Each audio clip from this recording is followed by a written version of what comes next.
Hey, what's up, DDO players? Axel here. Today, the developers released their update 32 named Items Guide. So, in this video, I'm going to be going over all the new items in update 32, the Slave Lords update. And these little displays the developers have been doing for the past few updates. So it's cool because we actually not only get to see the stats, but we get to see the actual item description and we get to see pictures of the items. So that's pretty cool. So there's not too many named items, so I'll go ahead and go through these one by one. And I'm not going to go into detail about the heroic versions just because I don't play heroics that much, so it's a personal thing. But pretty much everything I say about the epic items would also reflect my opinion of the heroic ones. So just keep that in mind. So the first item we have is Breaker of Bodies. You can see it's a pretty cool looking shield. It has the following effects on it. It's got shield bashing, weapon maiming, which does additional damage on crits. You've got bashing, which will give you extra damage on shield bash, riposte, and an augment slot. Now, this is obviously a Vanguard item, so it's very specific. I don't really see anyone using it unless you are a Vanguard, so either a Paladin or a Fighter. It's pretty specific. So really not much to say there. If you're a Vanguard, you might want to look into this. If not, you probably won't care. Okay, next is the Executioner's Docent, which is a pretty cool looking kind of nature themed docent. There's also a heavy armor version of this. They're basically the same thing. Just one is a docent, so Warforged and Bladeforged can wear it. And it's interesting what they're doing with these armors, because at first I saw them and I didn't want it. And then I thought a little bit more about it. I'm like, oh, that's what they're doing with this item. First of all, I'll just go over everything. Profane Well-Rounded, that's the big stat on these. Both this docent and the armor has a +2 profane bonus to all abilities. That's the same bonus that's on your Epic Litany. So it won't stack with Epic Litany, but if you don't want to use your trinket slot for the Epic Litany and you'd rather use your armor slot, you might want this. And that's what they're definitely going for, because you'll see a trinket later. And you can tell that, my theory anyways, is that developers kind of knew that everyone's holding on to those Epic Litanies in their trinket slot and they want to vary that up a bit. And they know people want that profane bonus, so they want to offer it in a different item slot just so you have more options. That way you don't feel compelled to use your trinket slot automatically on that Epic Litany. So this item, you'll get your +2 well-rounded. You get a little bit of a deadly bonus, which stacks its quality, so that's nice. A little bit of intimidate, you probably won't care unless you're a tank. Accuracy, I don't know why that's there. To hit has not been a problem forever in this game for pretty much any build. Then you've got your augment slot. So basically it comes down to, do you want your profane bonus in your trinket, or do you want it in the armor? Which of the trinket do you want more? Do you want the Epic Litany, or do you want the trinket that's going to be below? So it's really a thing where you want to decide if you would rather use your armor slot or your trinket slot for that profane bonus. Okay, Executioner's Helm, and I think this is the item that will be the most useful for the most builds, because it has a really good straight DPS boost on it. It has Seeker +17, really awesome. Relentless Fury, now that's the big thing that you're going to want. Now this is the same effect that's on your black dragon scale armor from Giant Hold, the epic dragon scale, and that's an effect that a lot of people really like at heroic, your heroics, and then your like level 25, I think you can wear it in epics, but a lot of people gave that up for the armors from the Shadow Dragon raid. So this is an ability to get that DPS boost back. So what this does is, when you kill an enemy that is of sufficient difficulty, you'll get a stacking 5% enhancement bonus to your damage on melee, ranged, or unarmed. So this is basically this serves as a straight DPS increase, and since DPS is so important in DDO right now, I think most people are going to want this helm. So I think this is definitely, in my opinion, the best item in the update, and most people are going to want to go after this, unless there's some other amazing helm that you just can't stand apart with. I'm kind of in that boat, because the best healing item in the game is the Hakleon helmet from the Epic Shavarath content. So I have to make a choice. Do I want DPS or do I want better healing on my cleric. So that's going to be probably, it might for me serve as an item that I kind of swap out depending on if the group I'm running with needs more healing or doesn't need the healing and would rather have the extra DPS. So anyways, helmet's a really good item. Most of you will probably want it. Okay, now we're on to the Executioner's Plate Mail, and this is the same item as the Docent. It's just a heavy armor version. So really nothing else to say about this. Next is the Hardened Hide Helm. This item has, as you can see, Insightful Fort 92, Quality Magical Sheltering, some natural armor bonuses, and Constitution. I'm not really sure who's going to want this unless you're just going for a tank build, because it offers a lot of survivability, but not a lot else. It does give you the Quality Constitution, which is nice, but I don't personally see a ton of builds that are going to benefit from this unless you're just going for that I don't ever want to die build, like a tank build or something. So let me know if I'm wrong. Again, guys, these are all just my first impressions. I haven't done any in-depth analysis of these items, so don't be too hard on me if I get something wrong. Okay, next is a Mutilator of Minds, which is a pretty neat looking orb. And this, first off, this looks like it'll be useful for your DC casters. Particularly, it looks like it'll be useful for a DC caster cleric, because it's got impulse on it. So you've got your quality impulse, you've got spell penetration +4, quality spell focus mastery +2. So if you're a DC caster, you'll want to consider this. If you're not a DC caster, you probably won't care. It's a very niche item. Okay, next, the Ring of Power, which I wonder if this is an ode to the Lord of the Rings movies, because this little sentence down here, strength from many gives power to one. Maybe not.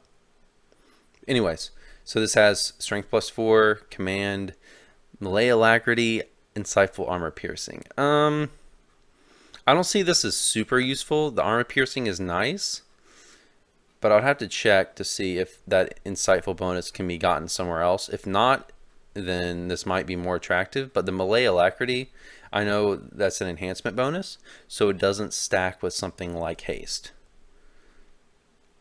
So I'm not sure if that really matters. The quality strength is nice, but it's just a strength bonus. So unless you're a build that's tactics or something that needs a really high strength, it might not be too useful for you. It might be useful as a swap item, perhaps, if you need a little extra strength to maybe to hit a lever or something. But I don't see a lot from this item. The insightful armor piercing might be really nice, but I'm not sure if it's worth the whole item slot. Let me know if I'm wrong again, just my first impression. Okay, next is a Slave Master's Cloak, which has protection +14, insightful false life 33, spear block, and insightful resistance. This to me does not look very useful. I don't know who would spend a whole slot on this, because the spear block, okay, 16 slash, that's kind of nice, but it's not something that's that attractive. 16 DR, especially at level 30, is not that amazing when enemies are hitting for hundreds of hit points, and spike damage is your main enemy anyways, and if you're running stuff like Epic Elite. AC, protection +14, not a lot of builds care about AC. It's more about PRR and MRR these days. Insightful false life 33, that's nice to have. More hit points is always wonderful, but I'm not sure if that insightful bonus can be found somewhere else. And 33 hit points as of themselves it's not really that big of a deal when you're at epics and you might already have 1200 hit points anyways. An extra 33 isn't that big of a deal. 33 hit points would be a huge deal at level 5, but at level 30, not so much. So I'm not sure what builds are going to have a lot of use for this. Okay, the other big item that I think is going to be super popular is this item. It's called the Slave Rags, not because of what's on the item, but because of what it looks like. It's basically like a half-naked cosmetic, which is hilarious. I'll probably get this and glamour it myself with a Mirror of Clamoring. If you're not aware of what that is, it's an item you can buy in the DDO store, which takes the cosmetic look of any like armor or helm and applies it you can use it on your character even if you're not wearing that armor. So I think we're going to see a lot of half-naked adventurers running around Stormreach. It's my prediction. As far as the stats, it's more of a thief item or a rogue item. It's got diversion 28, which is your decreased threat. So if you're a rogue, you want decreased threat so you can fit in more. You can get in more sneak attacks.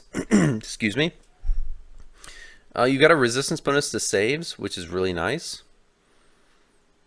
You got a quality bonus to PRR, very nice again.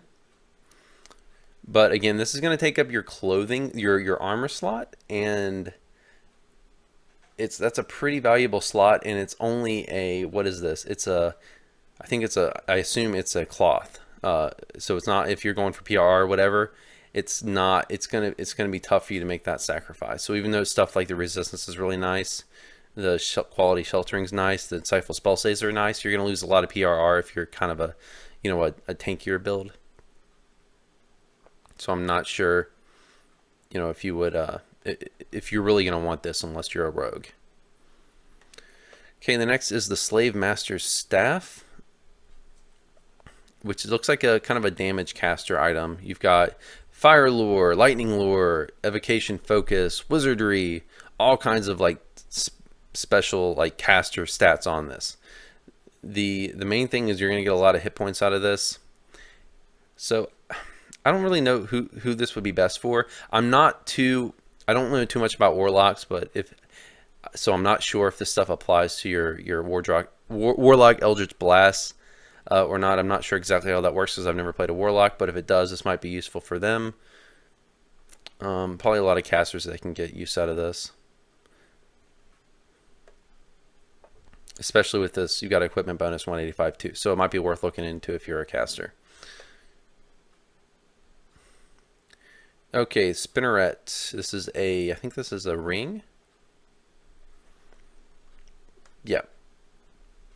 Spell Lure 15, quality potency, quality spell focus mastery, spell penetration. Another DC caster item. Also, it has some stuff on here for non-DC casters. But again, another caster item. If you're a caster, maybe take a look at it. Okay, the symbol of the Slave Lords. This is the one I wanted to talk about because this one I think a lot of people will also want. It's got this is the trinket you'll be able to fit in if you put that profane bonus that a lot of people like on your armor that I was talking about earlier instead of your trinket. Because this trinket will have lesser displacement, which is really handy. Insightful Con +8, that's a lot of extra hit points. And True Seeing, and 2 augment slots. So that's pretty nice. So I think that a lot of people will probably consider this trinket. Okay, the last thing, that's all for the named items. The last thing here is the special craftable items. Now, if you're not aware, in this update, there's going to be 3 types of craftable items in the Slave Lords pack. And the unique thing about these is each of these craftable base items can be worn in 2 different slots, and that's a mechanic we've never seen in DDO. So the chains here can be worn on your neck or waist, so your belt or your necklace slot. The 5 rings can be worn on either on your finger, of course, or the trinket slot. The shackles can be on your wrist slot, your bracer slot, or your boot slot. So that's pretty cool, and you'll be able to put. There's below right here, there are 4 different effects: prefix, suffix, extra, and bonus, and you can put one of each of these on your craftable item. So there's like so many different combinations of items. So what this is going to, and I'm not going to read all these, you can obviously look on the screen right now and read them yourself, but what this is going to do is let you fit effects on your character that you just can't fit in anywhere else. So this is kind of going to be the junk item, and I don't mean junk as in not useful. I mean junk as in you just stick whatever extra crap you can't fit on other items, you're going to throw onto this item. So it's going to be a nice kind of tire up item, if you want to say it that way. There's also some set bonuses, and there's 3 different set bonuses: might, sorcery, and endurance. Endurance is more defensive stuff, might is more offensive stuff, and sorcery is spellcaster stuff. These I want to see more about. I'm a little confused by the wording, but they don't look like that good. at first glance, but we'll have to see. It's a little vague for me right now exactly what items you need, and exactly like I don't know if this refers to named items or if this refers to these craftable items or both. I'm not sure. We'll have to see when the update comes out. We'll get more details on that. And the update is going to come out around a week. They've told us a date. I think it's September 13th. So yeah, you all can look forward to the update. Hope you enjoyed the video. That's all for today. I'll see you all next time. Have a good one.